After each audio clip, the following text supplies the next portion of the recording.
Assalamualaikum warahmatullahi wabarakatuh. Alhamdulillah Rabbil Alamin. Baiklah, mohon izin kita akan mulai kajian online eh, pada malam hari ini.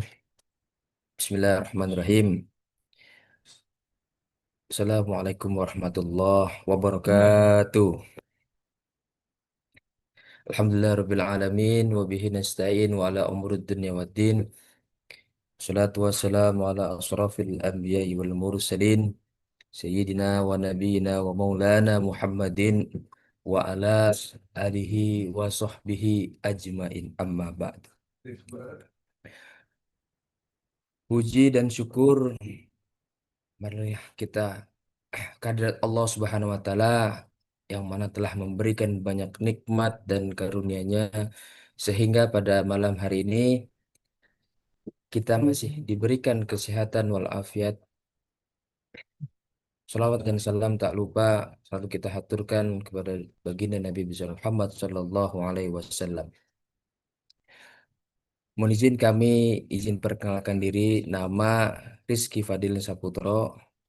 Kami bertindak sebagai moderator yang akan memandu jalannya kajian online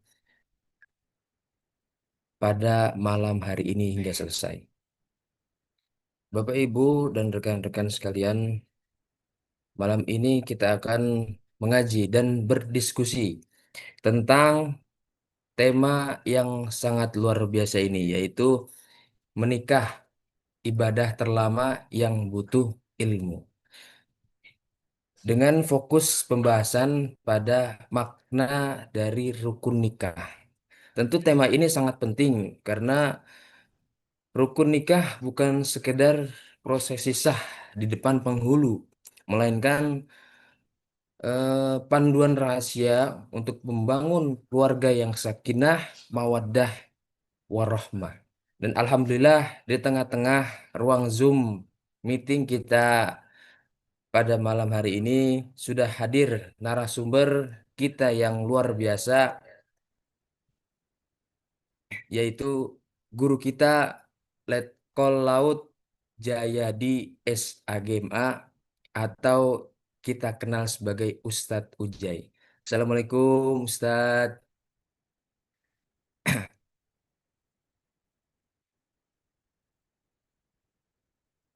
Alhamdulillah beliau sudah berada di tengah-tengah kita.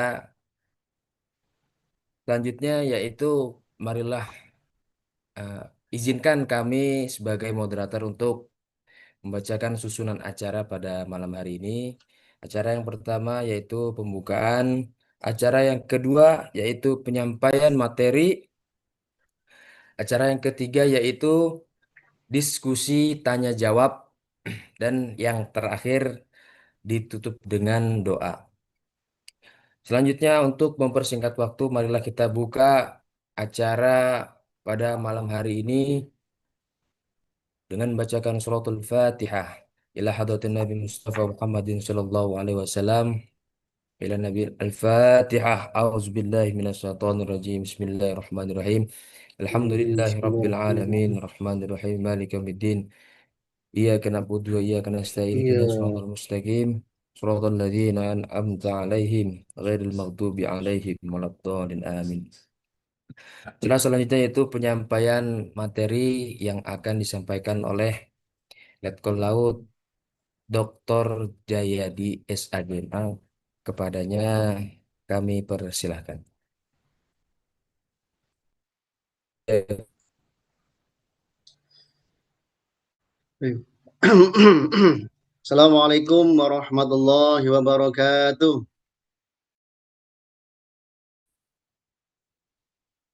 Bagaimana kabarnya malam hari ini? Apakah semua Alhamdulillah. baik-baik Alhamdulillah, saja baik dan sehat Mujib. saja? Alhamdulillah ya. Alhamdulillahirabbil alamin wa bihi nasta'inu ala umurid dunya waddin. Wassalatu wassalamu ala asrafil anbiya wal mursalin. Sayyidina wa maulana Muhammadin wa ala alihi wa sahbihi ajma'in amma ba'd. Yang terhormat Bapak Panglima Korps Marinir beserta Ibu yang kami hormati, Bapak Kaskormar beserta Ibu, para PJU dan beserta Ibu, serta jamaah pengajian online Marinir keluarga Indonesia dimanapun berada yang dirahmati Allah Subhanahu wa Ta'ala. Alhamdulillah, setelah kita libur Hari Raya Idul Adha, kita berjumpa kembali dalam kajian online Marinir Keluarga Indonesia. Pada kesempatan malam hari ini, kami ingin menyampaikan, mungkin daripada para jamaah semuanya kan, sudah seringkah kita melihat drama Korea atau drama Cina? Nih dari yang hadir di sini pasti nih, ya sering nonton namanya drama Korea atau drama Cina yang sekarang sedang menjamur. Ya termasuk yang ngomong juga senang juga itu lihat drama Cina itu. Ya. Memang ada baiknya dan ada juga jeleknya. Kalau baiknya mungkin yang salah, yang jahat pasti akan kalah gitu loh. Yang baik disiksa dulu, lalu menang gitu loh.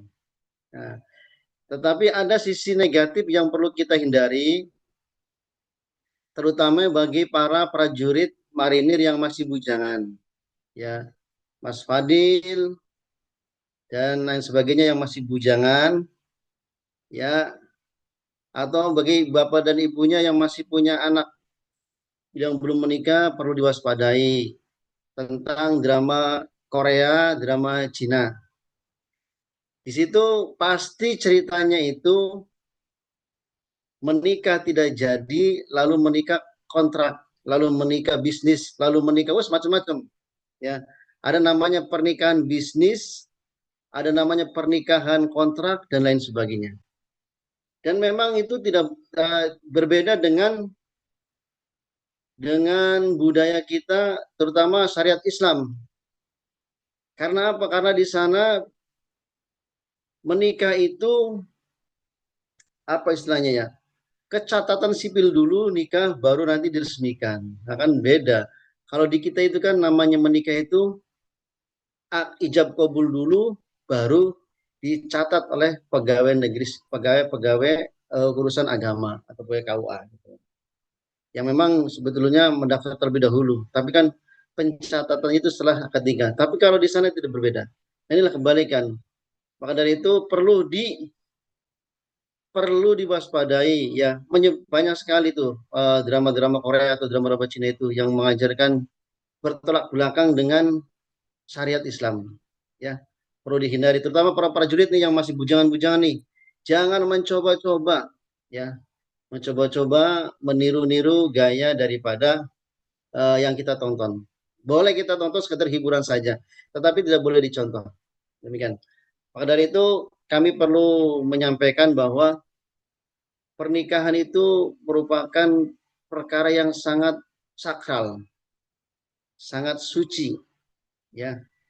Di mana pernikahan itu dari secara bahasa itu dari kata al-jam'u yang berarti berkumpul atau bersatu.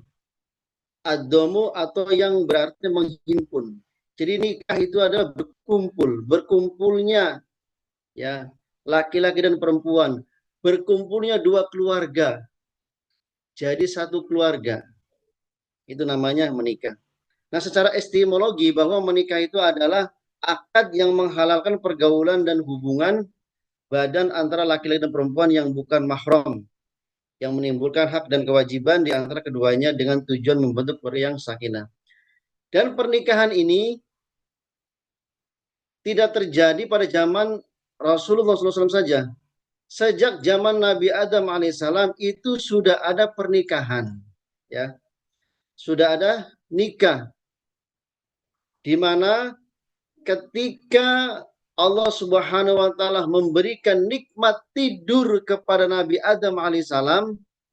Jadi tidur itu adalah nikmat. Masya Allah. Ya, bayangkan orang yang susah tidur itu tersiksa sekali. Bahkan sampai matanya itu jeruk itu apa namanya? Dalam itu kan karena nggak bisa tidur. Nikmat tidur adalah nikmat. Allah memberikan nikmat tidur kepada Nabi Adam alaihissalam. Lalu Nabi Adam alaihissalam, lalu Allah Subhanahu wa taala memerintahkan kepada malaikat Jibril, "Wahai Jibril, ambilkan salah satu tulang rusuk sebelah kiri daripada Adam." Nah, jadi Allah Subhanahu wa taala memerintahkan kepada Jibril alaihissalam untuk mengambil salah satu tulang rusuk sebelah kirinya Nabi Adam alaihissalam. Lalu ditanya oleh Jibril, "Wahai Allah, untuk apa?" Dijawab oleh Allah Subhanahu wa taala, "Untuk dijadikan istrinya." Nah, inilah asal muasal bahwa wanita tercipta dari tulang rusuk laki-laki. Bu, Bu. Jadi wanita tercipta dari tulang rusuk laki-laki. Agak bengkok tulang rusuk itu, ya. Nah, jadi setelah diambil tulang rusuk Nabi Adam alaihissalam, lalu Allah menciptakanlah sosok manusia, ya, persis seperti Adam alaihissalam tetapi berbeda jenis. Ya. Setelah diciptakan, lalu didudukkan dalam sebuah kursi, ya, dalam sebuah kursi singgasana yang bagus. Lalu tiba-tiba Nabi Adam alaihissalam melilir, tahu melilir ya? Ada yang tahu melilir gak ya?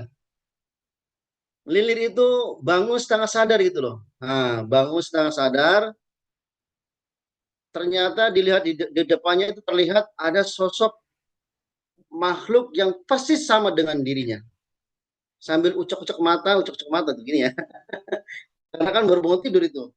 Nah, ucok-ucok mata, lalu Adam alaihissalam mendekati, loh, sopo kok ada makhluk persis seperti saya. Tapi kok lama kelamaan kok cantik gitu.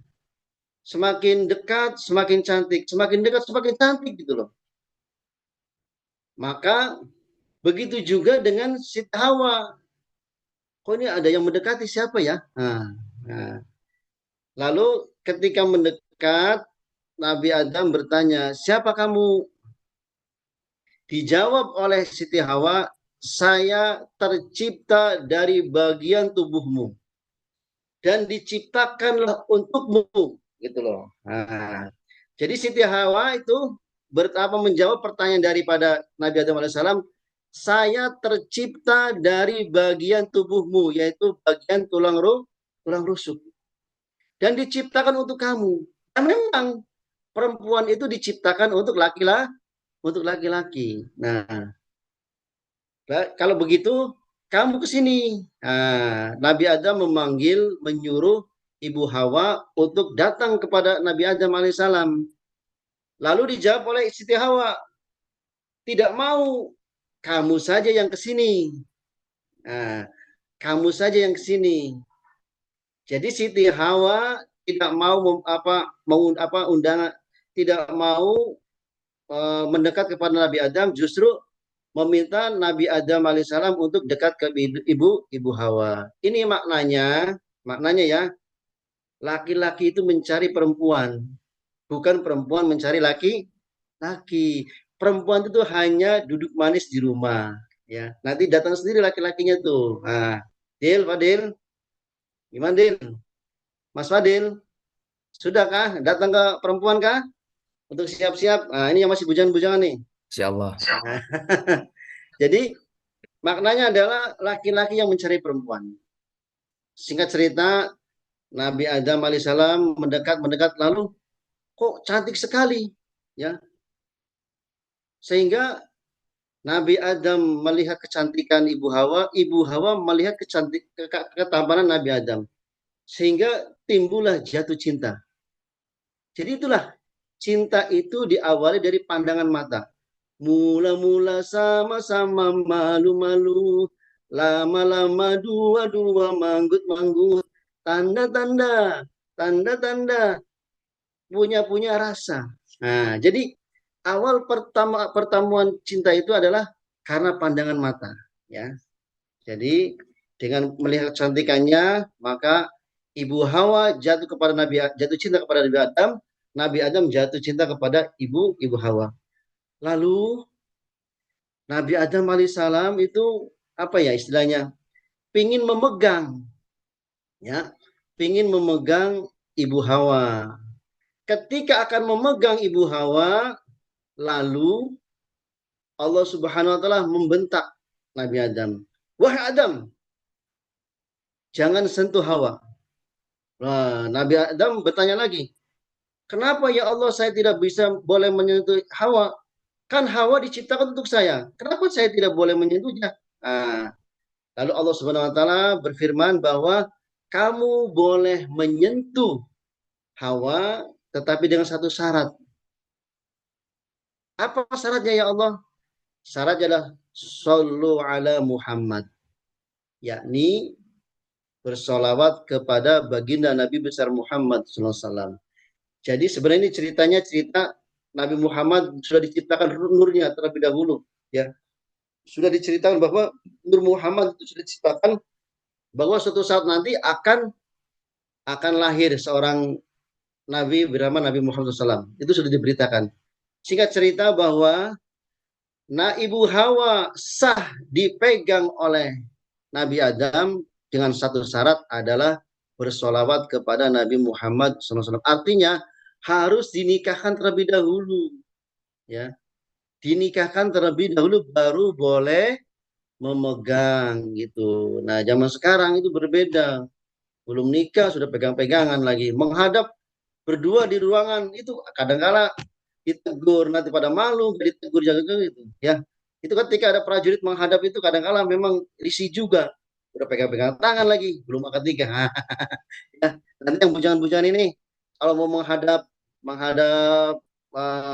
apa perwira rohani Islam nanti yang sopan, jangan pegang-pegangan dulu ya. Ini yang bujangan-bujangan nih, yang belum menikah mau menghadap, ya. Itu jadi awal mula pernikahan itu dicontohkan oleh Nabi Adam alaihissalam. Ya, begitu juga nanti diturunkan kepada Nabi Muhammad sallallahu alaihi wasallam dengan menikahi Siti Khadijah. Baik, selanjutnya jamaah yang dimuliakan Subhanahu wa taala, ada hukum-hukum nikah, ya. Ada hukum-hukum nikah. Ini bagi siapa? Ada 5 kategori seseorang yang dikategori harus menikah, ya. Yang pertama adalah bahwa hukum nikah itu adalah mubah, boleh. Jadi menikah itu boleh, silakan. Menikah kalau sudah pengen menikah ya menikah gitu loh. Boleh, silakan. Tidak ada larangan untuk tidak menikah. Ini yang pertama. Jadi hukum nikah itu adalah boleh, mubah. Yang kedua bahwa hukum nikah itu adalah wajib. Nah, ini wajib nih. Bagi siapa? Yaitu bagi orang-orang yang sudah mempunyai kecukupan hartanya, punya pekerjaan, sudah mampu dan sebagainya, ya, sudah punya penghasilan yang memadai, sudah mampu menghidupi orang lain, takut berbuat dosa, takut berbuat maksiat. Kalau masih membujang terus, maka wajib hukumnya untuk menikah. Jadi ada paksaan ini. Bagi orang yang seperti ada paksaan untuk menikah, wajib. Orang yang sudah mampu, mempunyai pekerjaan tetap, penghasilan tetap, ya, tapi dia takut untuk berbuat maksiat, ya, menghindari perbuatan maksiat, maka wajib hukumnya untuk menikah. Yang pertama. Yang kedua. Yang ketiga, bahwa hukum nikah itu dihukumi sebagaimana Rasulullah adalah sunnah, bahwa an-nikah sunnati, si nikah itu adalah sunnahku kata Rasulullah. Ini bagi siapa? Ya, sunnah ini bagi orang yang mampu, ya, mampu, pekerjaannya ada, penghasilannya ada, dia berkeinginan untuk menikah. Ya, kalau tadi itu yang wajib itu dipaksa. Kalau membujang terus dia akan berbuat maksiat nih, maka dipaksa harus nikah.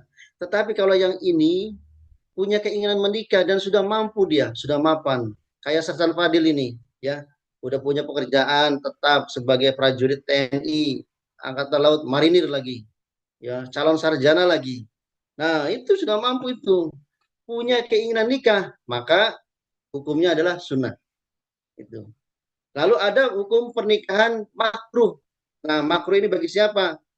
Yaitu bagi orang-orang yang belum punya pekerjaan tetap, masih gendol ke orang tua, tapi dia maksa nikah. Mending kalau orang tuanya kaya, orang tuanya pas-pasan, maksa nikah, belum punya kerjaan. Nah, hukumnya makruh.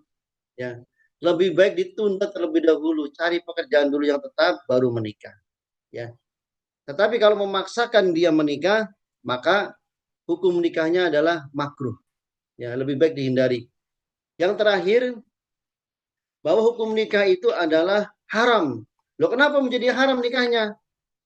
Karena dia punya niat ya untuk menyakiti pasangannya, mengharapkan warisan. Nah, itu loh drama-drama Cina itu, ya. Ada namanya pernikahan perkawinan bisnis. Nah, ya. Itu secara hakikat itu haram hukumnya, ya. Karena apa? Karena dia berniat untuk supaya itu yang mencari kekayaan gitu loh. Tidak boleh. Secara hakikat itu tidak boleh. Perkawinan bisnis itu tidak ada, ya. Jadi orang dikatakan pernikahan itu haram karena apa? Mempunyai niat tidak baik, menyakiti, ingin menyakiti karena mungkin cinta waktu SMA-nya ditolak, cintanya lalu ingin balas dendam. Ya tidak boleh itu, ya. Hakikatnya tidak boleh, haram hukumnya. Nah, jadi nanti ya bagi yang sudah menikah nih, yang bapak-bapak dan ibu-ibunya yang sudah tua-tua ini, silakan dipilih yang mana itu dari lima hukum nikah itu. Mudah-mudahan kita memilih bahwa nikah itu adalah nikah yang hukumnya sunnah. Karena apa? Kalau sunnah itu tidak ada paksaan, ikhlas gitu loh, ya, ikhlas. Amin ya rabbal alamin. Ya tidak wajib paksaan tidak, ya, tapi secara ikhlas, ya. Gitu. Dikatakan sebagai pernikahan kita dihukumi sebagai pernikahan yang sunnah. Jamaah yang dirahmati Subhanahu wa taala, selanjutnya eh, ada kalau ibadah itu tentunya ada syarat dan rukunnya. Ya. Nikah seperti yang disampaikan oleh pembawa acara tadi bahwa suatu ibadah yang terlama terpanjang ya sampai dengan sisa hidup kita itu dalam pernikahan ibadahnya itu semenjak dia menikah sampai dengan mengakhiri hidupnya ya suami istri maka dihitung sebagai ibadah itulah nikah ya ibadah yang terpanjang. Nah, maka yang namanya ibadah harus ada syarat dan rukunnya. Sama halnya dengan sholat, zakat, puasa, haji, ada syarat dan rukunnya. Ya, misalnya nih syarat syarat itu apa sih syarat itu? Saya mengartikannya yang simpel saja. Syarat itu sesuatu yang harus dipenuhi sebelum pelaksanaan. Itu yang namanya syarat. Contoh, syarat syarat sholat ya yang pertama adalah suci dari hadas besar dan kecil ya balik ya terus orang Islam ya itu syarat ya kalau sudah memenuhi syarat kita jadi orang Islam sudah balik suci dari hadas besar dan kecil maka kita diperbolehkan untuk melaksanakan sholat. Nah begitu juga nikah nikah itu ada syarat dan rukunnya. Ada syarat calon mempelai pria, ada syarat calon mempelai wanita, ada syarat wali, ya.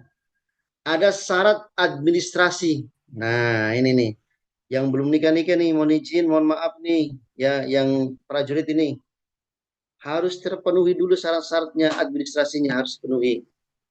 Yang pertama SKCK, surat keterangan dokter, ya, surat kelakuan baik, surat kesehatan, terus ada N1, N2, apa lagi tuh? Mas Fadil tahu? Apel. Terus ada surat izin dari komandan, ada surat pendapat pejabat agama. Nah, itu surat syarat-syaratnya harus penuhi ya. Baru didaftarkan ke pernikahan itu. Nah, itu syarat secara administrasi. Tetapi syarat secara syariat bahwa yang pelakunya itu calon mempelai pria, calon mempelai wanita, dan wali, saksi, itu ada syarat-syaratnya. Ya, yang pertama, Islam tidak mengenal namanya pernikahan campuran. Nah, tahu pernikahan campuran ya? Tidak mengenal pernikahan campuran. Syaratnya harus wajib orang Islam.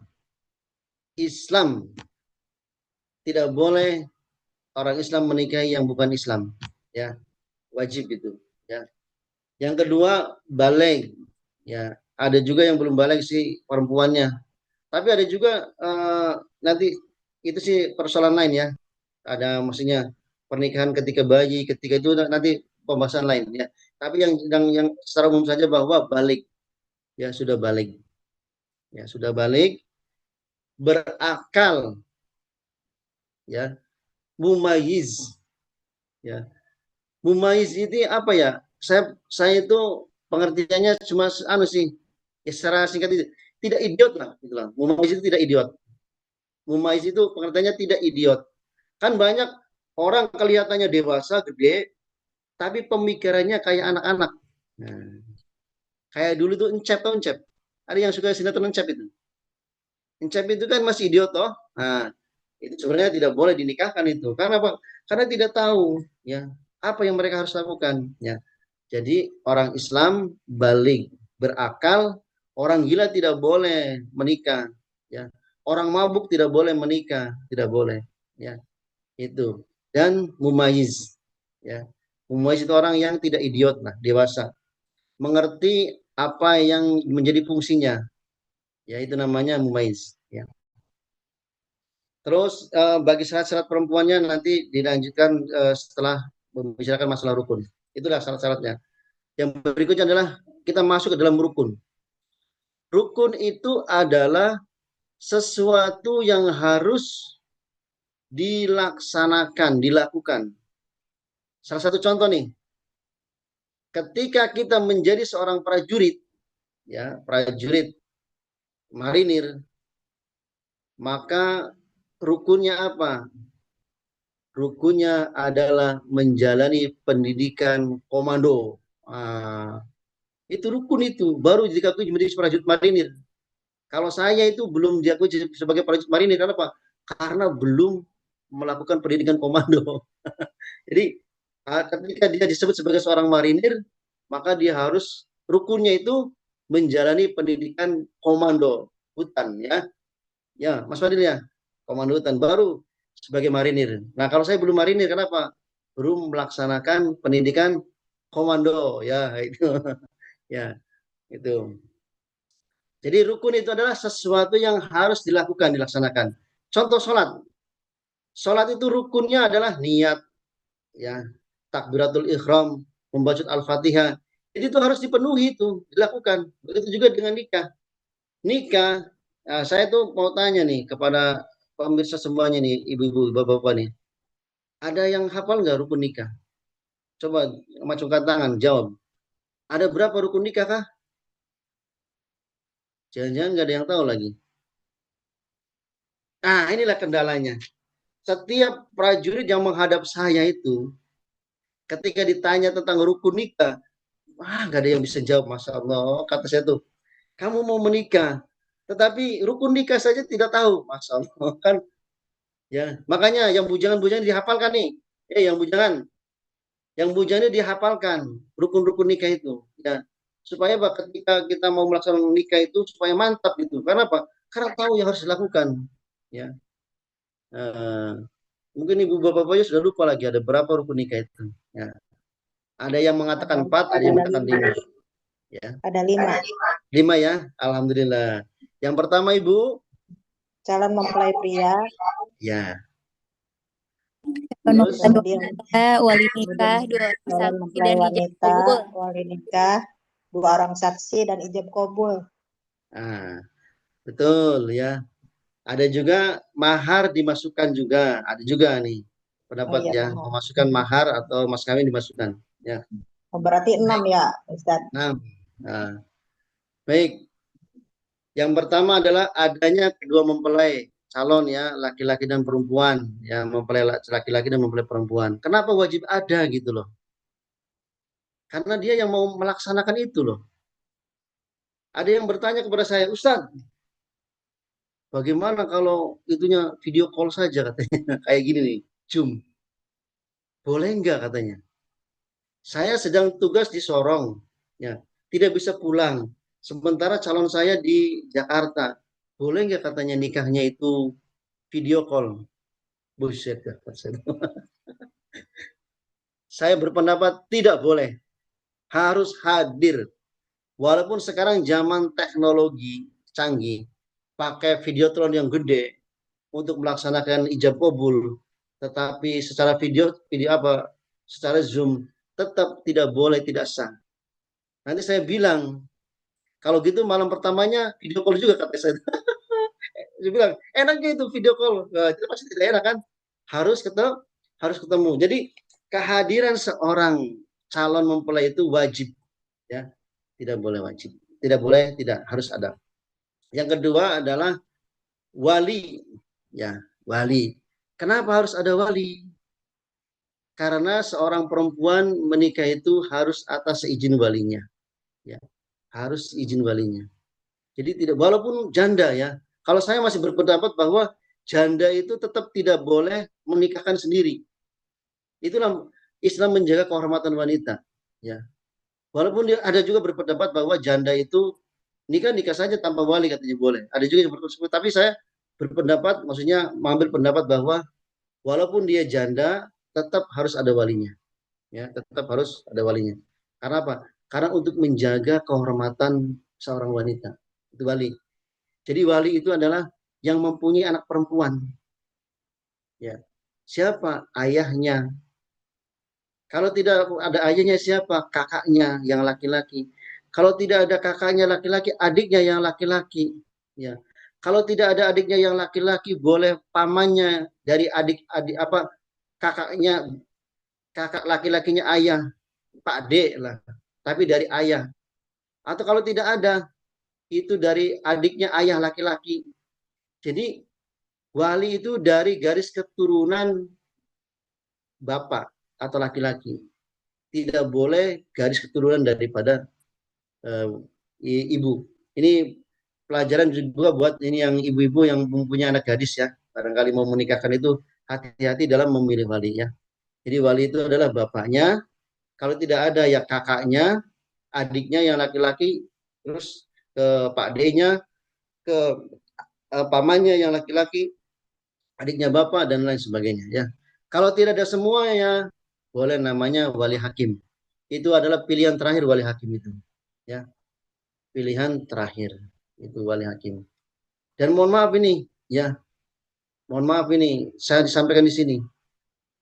Bagi seorang ayah yang mempunyai anak perempuan, mohon maaf ini saya bukan agak ini juga saya ngomongnya agak sandung juga. Bagi seorang ayah yang mempunyai anak perempuan lahir di luar pernikahan, maka tidak boleh menjadi wali. Paham ya? Bapak-bapak nih, mohon maaf ini saya tidak menuduh atau tidak apa-apa. Ketika kita punya anak perempuan di luar nikah, hasil di luar nikah, maka bapaknya tidak boleh menjadi wali. Ya, itu loh bahayanya. Makanya harus diperhatikan nih ya, untuk adik-adik nih. Jangan coba-coba seperti drama Cina itu. Sudah hamil baru nikah itu. Masya Allah ya. Jangan ditiru, jangan ditiru ya. Jangan ditiru ya. Itu. Ini wali ya. Yang ketiga yaitu saksi didatangkan. Ya. Saksinya cukup 2 saja. Tetapi yang menyaksikan padahal banyak sekali. Ada tetangga, ada kerabat, ada yang ngintip lewat jendela. Kan seperti itu kan, itu sebenarnya saksi. Tapi yang tercatat, yang itu saksinya harus yang memang benar-benar yang dipercaya. Tokoh agama kah, atau tokoh masyarakat kah, atau aparat pemerintah kah, yang dikenal di situ. Jangan mengambil saksi itu jangan mengambil saksi orang yang tidak dikenal. Orang lewat jadi saksi. Wah, maka tidak tidak kuat penyaksiannya ya. Jadi saksi itu syaratnya orang Islam dewasa, kalau bisa tokoh masyarakat, tokoh agama atau tokoh pemerintahan lah yang berpengaruh di situ. Supaya apa? Supaya kuat gitu loh. Nah, itu saksi. Nah, setelah semuanya saksi baru ada penghulu datang tuh, penghulu. Jadi sebenarnya penghulu itu tugasnya bukan untuk menikahkan. Ini kan salah kaprah nih Pak penghulu itu. Penghulu itu tugasnya bukan untuk menikahkan, tapi mencatat gitu loh. Tapi karena orang tuanya grogi, orang tuanya nggak berani, akhirnya mewakilkan kepada Pak Penghulu. Pak Penghulu, saya tidak berani ngomongnya, maka saya wakilkan kepada Bapak Penghulu untuk menikahkan, gitu loh. Sebenarnya seperti itu. Pak Penghulu itu sebenarnya tugasnya hanya untuk mencatat saja, pegawai-pegawai KUA gitu. Ya. Lanjut. Nah, sebelum kita ke pembahasan lainnya, nah, pernikahan itu ijab kabul itu sebaiknya dilaksanakan di mana? Nah, ini nih tren-tren ini. Saya sering ini sampaikan nih. Ijab kabul itu yang baik dilaksanakan di mana? Nah, ijab kabul. Di masjid. Nah, terus? Di rumah mau Nah, izin. iya. Jadi yang bagus itu pelaksanaan ijab kabul di rumah. Di rumah siapa? Ya. Di rumah siapa? Di rumah mempelai perempuan. Nah, betul. Di rumah mempelai perempuan. Karena apa? Kan tadi diceritakan. Nabi Adam alaihissalam memanggil Hawa. Hawa ke sini. Lalu Hawa menolak. Gak mau, kamu saja yang ke sini.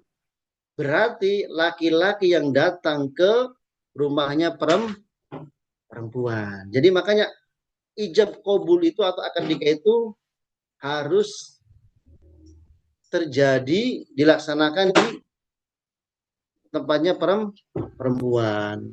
Bagusnya di mana? Di rumah.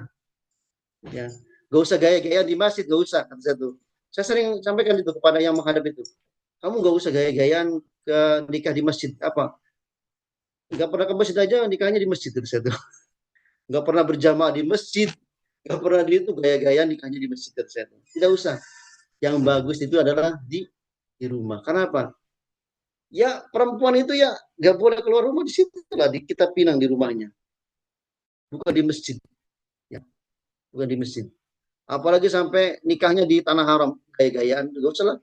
Itu ada juga yang supaya tren itu akhirnya nikah lah di tanah haram di sana ketika umroh lalu nikah di sana. Aduh, ngapain gitu loh. Ya, nggak ada berkahnya juga karena mohon maaf ya merepotkan, ya merepotkan. Dan yang bagus itu adalah kita meminang seseorang itu di rumahnya, ya menikah itu di rumahnya itu ya karena seperti itu, ya. Tapi katanya ada peraturan pemerintah juga nih, ya, ya memang serba susah sih ya, serba ini ya, serba ya. Akhirnya kalau kalau di Cilengsi sini lah, di Cilengsi di tempat saya itu kadang-kadang masih sering nikah itu di kantor KUA, ya itu di kantor KUA, ya. Tapi tidak apa-apa sih kalau memang itu peraturan pemerintah ya kita turut saja. Tapi yang bagus itu adalah di rumah. Karena apa? Menghindari gravitasi, ya, gravitasi apa namanya? Yang nyogok-nyogok itu, gravitasi. Apa Mas Fadil? Gravitasi Apa mau garasi ya? izin. Nah, menghindari itu akhirnya nikahnya di KUA, ya. Akhirnya KUA ramai juga di sana. Di Cilengsi masih seperti itu, ya. Di Kecamatan Cilengsi nikahnya di KUA. Gratifikasi, nah iya. Tapi yang bagus adalah di rumah. Ya, karena apa? Karena kita meminang perempuan harus di rumah. Nah, setelah kumpul, mau calon mempelai ada, wali ada, dua orang saksi ada, pencatat kartu ada, baru namanya ijab. Oh, ijab kabul nih. Dengerin nih, ijab kabul nih. Ya, Mas Fadil, jawab nih. Apa namanya ijab itu? Ijab itu ikrar. yang mana yang diucapkan oleh seorang mempelai laki-laki dan wali. Sedikit mendekati. Ijab. Ijab saja. Ijab saja.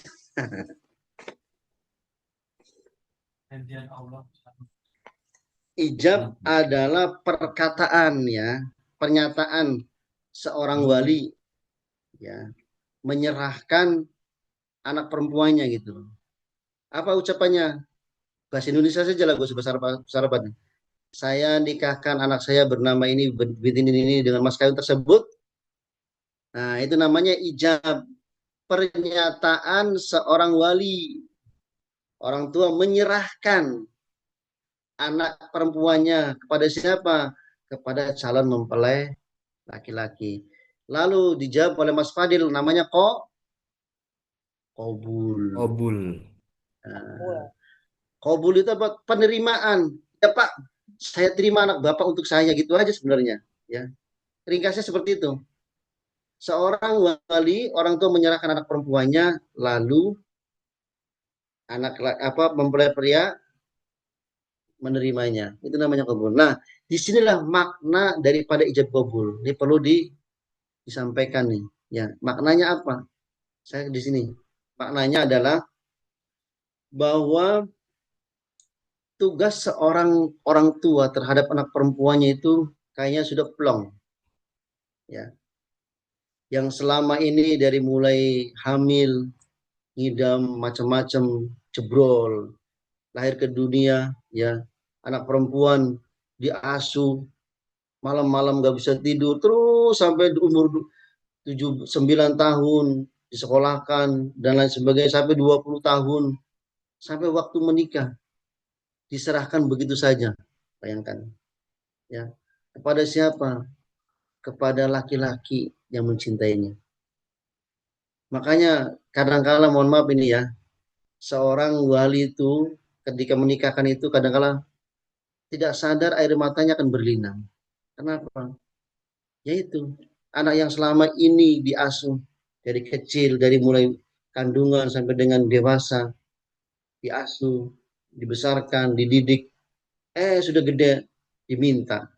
Nah, nih, jadi orang tua menyerahkan tanggung jawab pengasuhannya kepada siapa? Kepada mempelai pria, calon suaminya.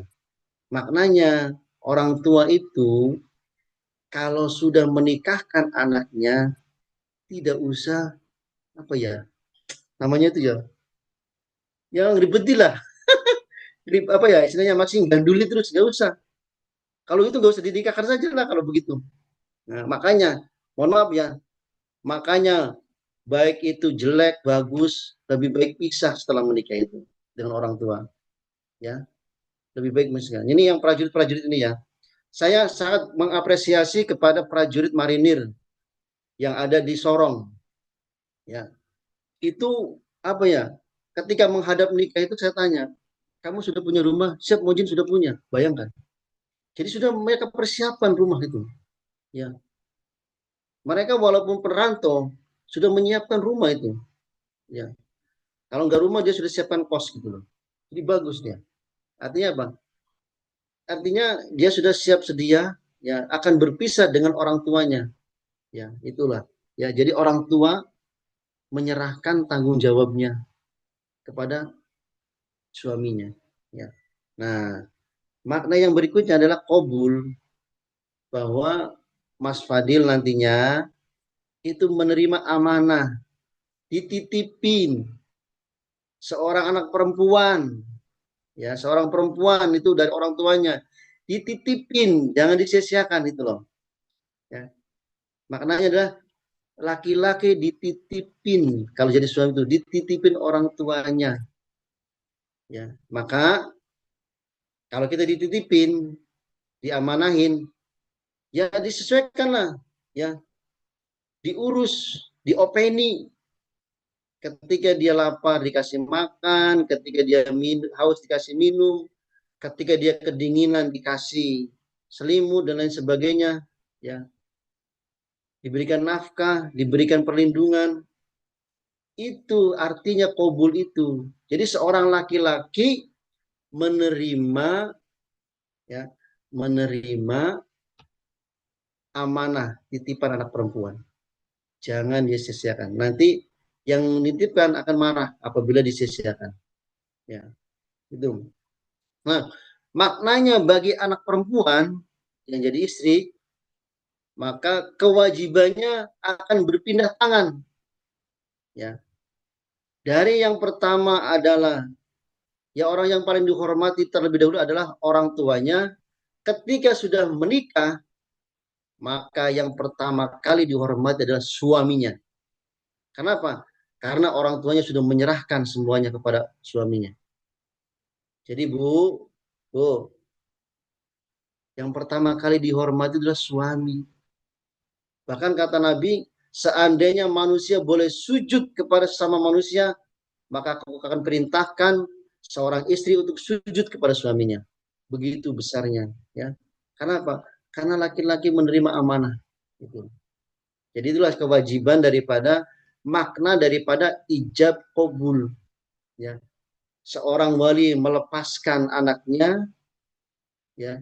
Seorang mempelai pria menerima tanggung jawab amanah yang harus dijalankan, yang mempelai perempuannya adalah berpindah haluan, ya, dari menghormati orang tua terlebih dahulu menjadi harus suaminya terlebih dahulu.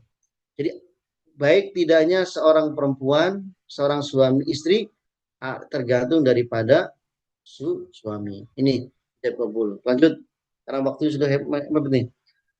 Mas kawin. Nah ini yang seru mas kawin nih di sini. Mahar.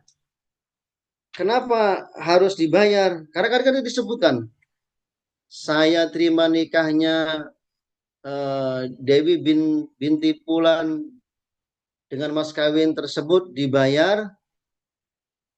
Mas Fadil dibayar apa Mas Fadil?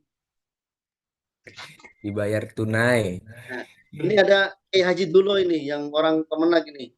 Ini mas kawin itu boleh kredit atau boleh tunai gitu, harus tunai gitu. Kan ada kata-kata tunai berarti boleh kan ada kredit gitu. Ya, mas kawin itu dibayar tunai atau apakah harus dibayar tunai atau boleh dikredit gitu loh. Ini ada Pak Kiai dulu ini. Selamat datang Pak Kiai. Yang merupakan beliau adalah pegawai Kemenag DKI Jakarta, wilayah DKI Jakarta. Assalamualaikum Pak Kiai. Itu. Jadi dibayar tunai atau kredit? Tunai atau kredit? Ya, kalau saya sih boleh kredit. Kalau nggak malu ngucapinnya gitu. Ya. Boleh kredit tapi boleh utang boleh. Boleh ya, boleh utang. Karena ada kata-kata tunai gitu. Nah, jadi mas kawin ya, membayar mas kawin. Mas kawin itu apa? Sebagai bentuk penghargaan ya, sebagai bentuk sedekah ya, sedekah daripada penghargaan seorang perempuan laki-laki kepada seorang perempuan yang dinikahinya ya. Besarannya seberapa? Besarannya adalah sesuai kemampuan ya. Jadi seorang perempuan yang baik itu meminta mas kawinnya tidak menyusahkan pasangannya ya. Ini kalau kita tarik dalam kehidupan sehari-hari ini ya. Ya. Bahwa seorang laki-laki di dalam menafkahi istrinya, keluarganya, itu jangan pelit. Saya sering menyampaikan ini. Jangan pelit. Misalnya begini nih, mas kawin ini. Misalnya kita umum saja seorang prajurit TNI itu penghasilannya paling banter 7 juta lah. Ya, 7 juta nih. Bagi yang belum tahu ini, bahwa prajurit TNI itu paling rendah itu 7 juta lah penghasilannya. Pangkat yang terbawah itu ya. 7 juta. Nah, berapa mas kawinnya? Mas kawinnya itu ya kalau bisa jangan kecil dari itu. Maksudnya penghasilannya 7 juta, mas kawinnya cuma 1 juta. Nah, namanya pelit. Namanya pelit. punya penghasilan 7 juta, mas kawinnya cuma 1 juta, namanya pelit. Yang misalnya 4 juta, 5 juta pas lah. Ya, mas kawinnya seperti itu, senilai seperti harga itu. Karena apa? Penghasilan kita 7 juta. Itu. Ya. Nah, perempuannya juga ya, jangan meminta lebih dari 7 juta. Kecuali sang calon suami itu adalah pengusaha, barulah boleh meminta. Tapi kalau kita samarakan sebagai seorang prajurit, jangan sampai meminta lebih daripada penghasilan suami. Ini maknanya apa? Suami menafkahi seorang keluarga, kepada keluarga, jangan pelit. Bila perlu gajinya itu dikasihkan semua. Ya. Lebihan dari cicilan BRI Mandiri gitu loh. Ya, lebihan dari cicilan Mandiri dan BRI gitu loh. Semuanya dikasihkan kepada keluarga, istrinya. Tapi nanti kalau ada intensif, ya, ada dari komandan kah, dari mana kah, diem-diem saja itu, ya, diem saja. Karena kenapa? Itu uang laki-laki katanya. Ya, kalau uang gaji lebihan dari BRI dan Mandiri atau BNI, ya kasihkan semua kepada ya. Ya, sambil listrik apa udah dibayar semua, baru kasihkan kepada istri ya. Ya, itu. Nah, istri juga tidak boleh meminta lebih ya daripada penghasilan suami. Itu maknanya daripada mahar itu seperti itu. Suami dalam menafkahi keluarganya jangan pelit. Sementara istri tidak boleh meminta lebih daripada penghasilan suaminya. Nah, kalau sudah ini klop, insya Allah akan tercapai tuh sakinah, mawaddah, warahmah, akan menerima gitu loh. Kalau kita sudah mengerti ini makna daripada ijab kabul itu. Jadi sekali saya ulangi lagi, kabul berarti seorang suami menerima amanah yang harus dijalankan.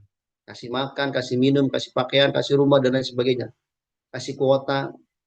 Istri harus taat kepada suami, bukan lagi kepada orang tua.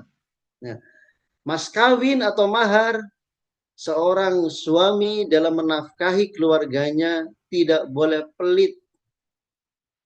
Tidak boleh pelit kepada keluarga. Begitu sebaliknya seorang istri tidak boleh meminta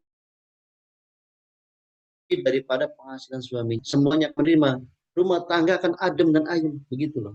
Ya, itu makna daripada ijab kabul, rukun daripada nikah itu. Ya, kita sudah mengerti posisinya masing-masing, berarti kita insya Allah akan tercipta namanya sakinah, mawaddah, warahmah. Demikian Mas Fadil, barangkali ada pertanyaan, dipersilakan. Baiklah, alhamdulillah, terima kasih sudah memberikan penyampaian materinya dari Ustadz Datkol Laut Dr. Jayadi SAGMA. Mudah-mudahan bermanfaat ilmunya bagi kita semua, khususnya yang belum menikah atau mau menikah. Selanjutnya yaitu kita buka sesi tanya jawab diskusi pada malam hari ini. Apabila ada dari bapak-bapak atau ibu-ibu rekan-rekan jamaah kajian online yang ingin bertanya, dipersilahkan. Terima kasih.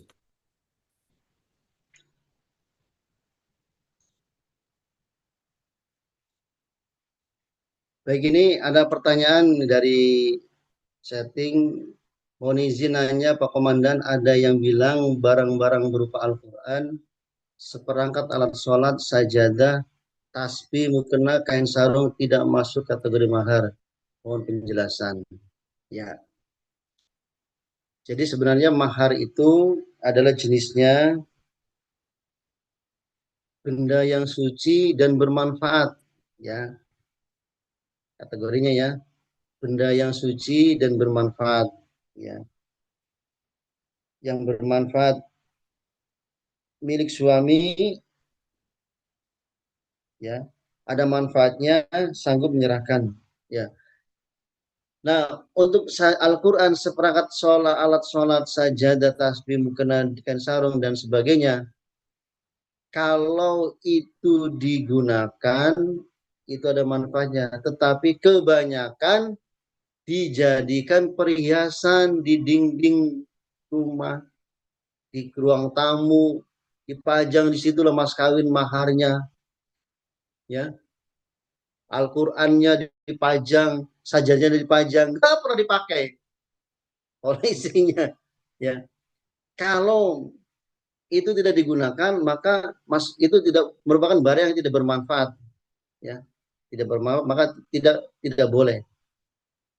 Boleh Al-Qur'an, alat sholat, sajadah dan tasbih kalau dimanfaatkan. Lah kalau jadi pajangan, maka tidak boleh, harus dimanfaatkan. Yang kedua, ada juga ini yang sulit sekali. Apa sulit tuh? Gini, dia membayar mas kawin sesuai dengan nilainya sesuai dengan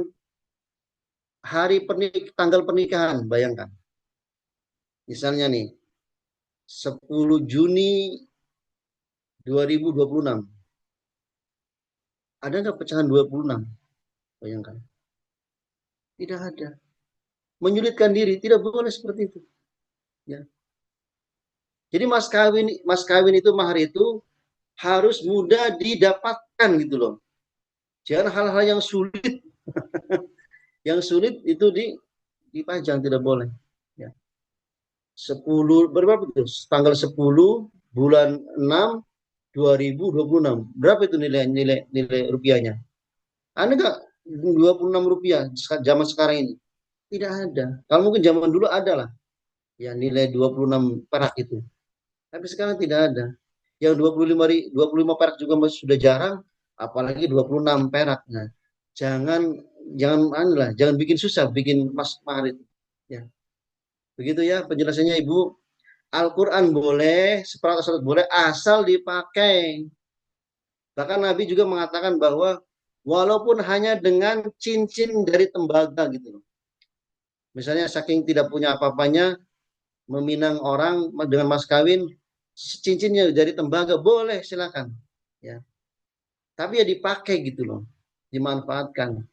Tapi kalau sajadahnya, Al-Qur'annya hanya dipajang di ruang tamu, maka itu yang tidak boleh, karena tidak ada manfaatnya. Itu Ibu Hade ini. Nah, ada lagi pertanyaan?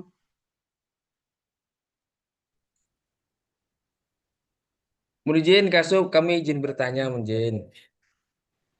Silakan. Apabila seorang mempelai wanita itu misalkan dari mazhabnya Syafi'i dan seorang mempelai prianya itu dari mazhab Hanafi misalkan, apakah tetap sah dalam secara hukum itu? Karena kan misalkan dari perempuan nggak bisa loh, karena dari mazhabku dari Imam Syafi'i itu seperti ini, tidak boleh seperti ini, dan nah, karena kan tapi mereka itu saling cinta. Nah, itu bagaimana menjadi pendapat Anda, menjadi arahan? Ya boleh lah. Dia kan syarat mempelai pria itu apa? Islam. Perempuannya Islam. Bukan mazhabnya apa, imamnya siapa, bukan. Selagi dia Islam, adapun berbeda mazhab tidak jadi masalah. Bahkan ada yang menikah antara Sunni dengan Syiah juga nggak apa-apa, ya. Kalau memang Syiah itu adalah Islam, ya nggak ada apa-apa. Intinya kalau itu Islam tetap boleh. Ya, nanti di sini boleh nggak orang Muhammadiyah dengan NU? Ya boleh, ya. Nah, jangankan berbeda mazhab, ya, berbeda organisasi juga boleh, selagi dia masih umat Islam gitu loh, ya. Mau berbeda mazhab kah, mau berbeda itu kah, ya, selagi dia Islam, ya itu, ya. Ini demikian Mas Fadil. Oke. Siap, terima kasih banyak. Ya ini contoh kecil saja adalah antara Muhammadiyah dengan NU lah gitu loh. Boleh nggak menikah? Boleh. Ya, kenapa tidak boleh? Jangan antara NU dengan Muhammadiyah. Orang NU dengan orang yang tidak berorganisasi juga boleh kok. Yang penting dia Muslim. Nah, gitu. Ya, selagi dia mengucapkan dua kalimat syahadat maka boleh dinikahi. Adapun perbedaan mazhab itu silakan, tergantung masing-masing. Oke? Masih? Ada lagi? Baik, terima Baik, kasih. Ini ada lagi, Munajin. ya, ya.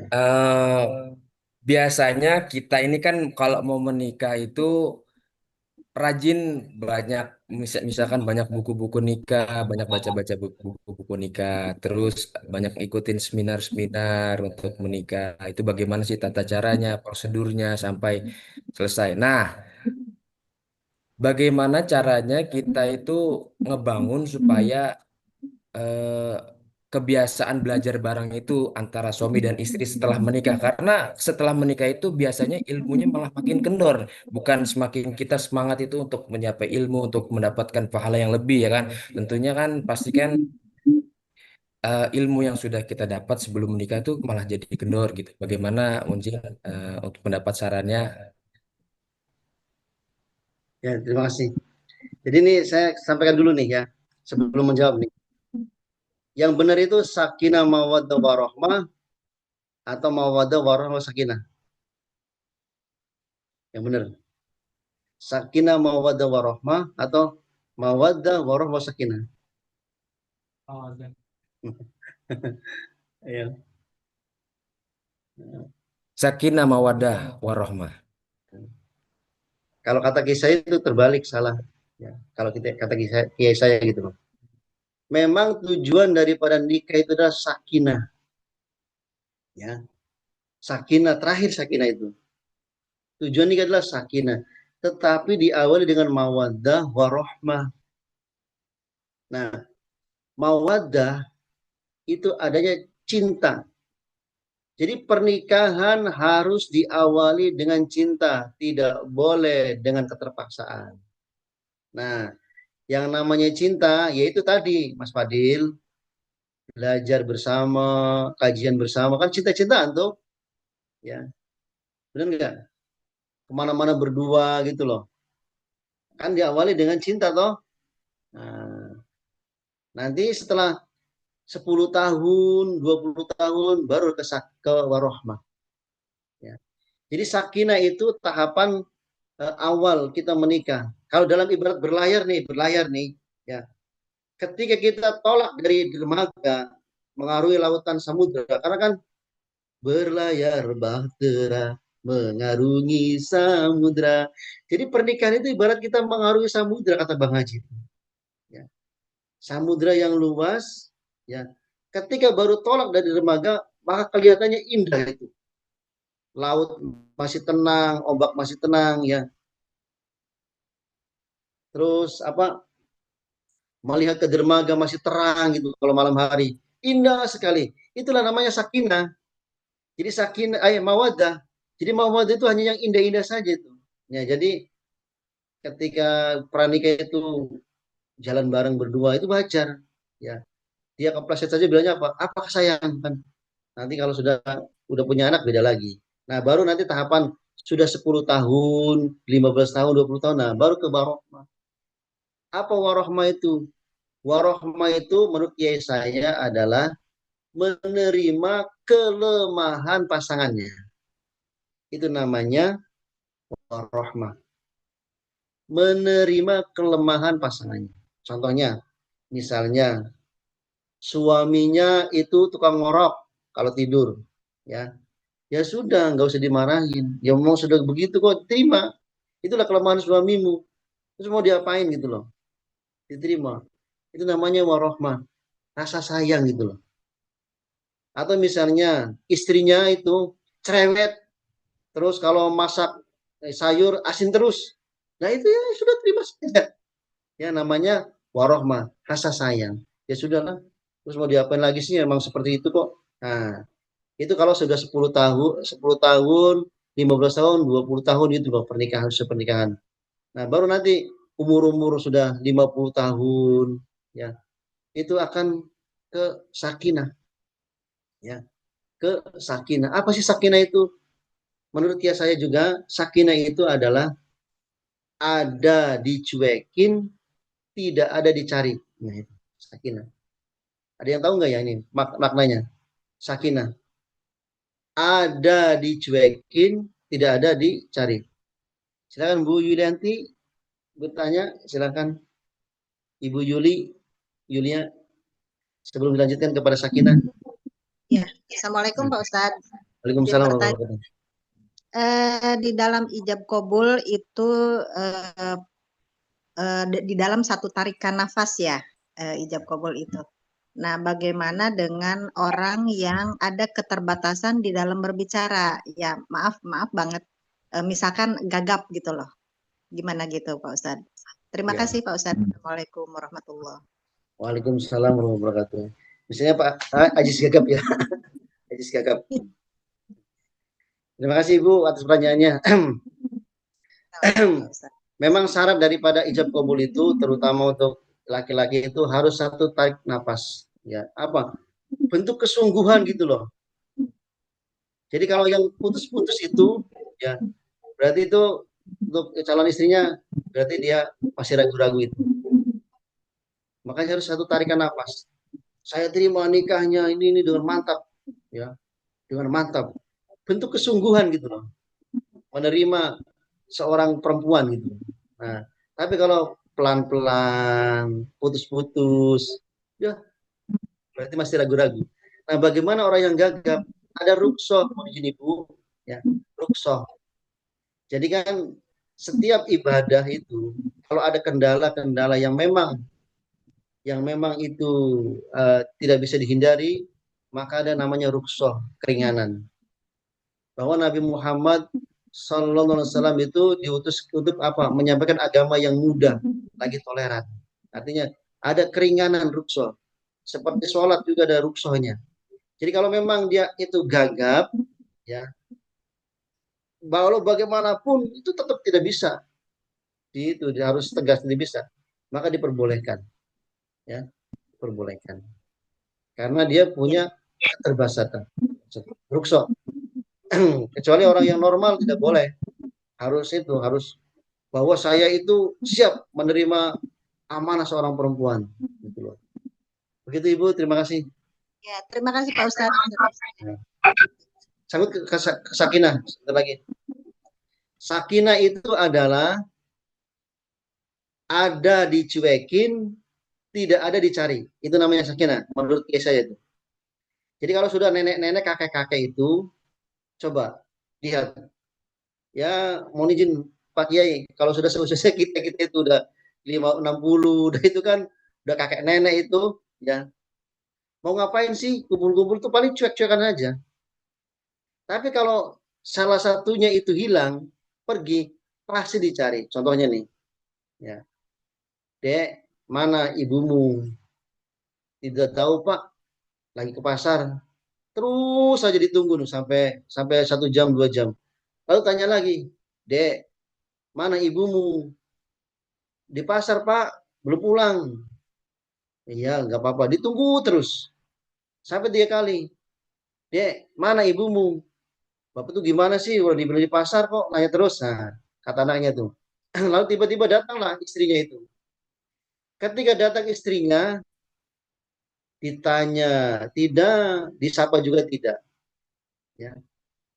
Padahal tadi nyari. Tapi ketika istrinya datang, ya tongol. Ditanya ya tidak, disapa juga tidak. Itulah namanya sakinah. Ya, namanya sakinah. Coba kakak nenek itu. Ya.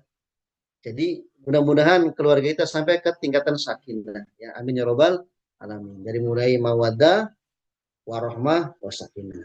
Amin ya robbal alamin. Demikian yang disampaikan, mudah-mudahan bermanfaat dan mudah-mudahan kita semuanya diberikan keluarga yang bahagia, harmonis, sakinah, mawaddah, warahmah. Amin ya rabbal alamin. Al-Fatihah. A'udzubillahi minasyaitonir rajim. Bismillahirrahmanirrahim. Alhamdulillahi rabbil alamin arrahmanir rahim maliki yaumiddin.